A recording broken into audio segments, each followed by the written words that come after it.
Alban Bakary, vous êtes candidat modem sur le canton d'Evry. Pourquoi votre candidature Alors de façon précise, je suis candidat centriste et en fait notre candidature, car je ne suis pas tout seul, on forme un quatuor, elle s'inscrit dans une certaine logique qui est de faire en sorte que la gestion du conseil départemental à venir soit faite de façon raisonnée et de façon pragmatique. C'est ça le sens de la présence du centre dans ces élections. Vous pouvez vous présenter un peu comment? Oui, je suis chef d'entreprise, j'ai 37 ans et je suis conseiller municipal à Évry depuis l'année dernière. D'accord, et quels sont vos objectifs de programme pour les Évriens? En 2-3 mots, effectivement, on a en priorité, je l'évoquais tout à l'heure, une gestion du conseil départemental qui doit absolument être revue. Aujourd'hui, le conseil départemental est en Île-de-France le département le plus imposé, le plus endetté, celui qui investit le moins. Donc c'est une véritable gestion qui doit changer, c'est la première des choses.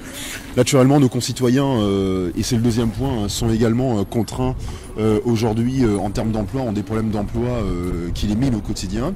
Et donc de ce point de vue, la priorité au développement économique et à l'emploi est notre deuxième objectif. Voilà. Et puis naturellement, le domaine du conseil départemental, c'est le social.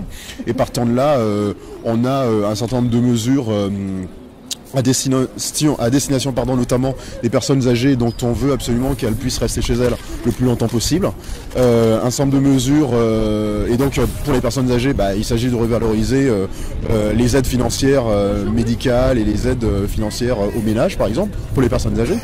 Et pour également des personnes en situation de handicap, par exemple, auxquelles on pense souvent trop peu. Un certain nombre de mesures qui ne coûtent pas forcément de l'argent, mais qui sont des mesures de bon sens.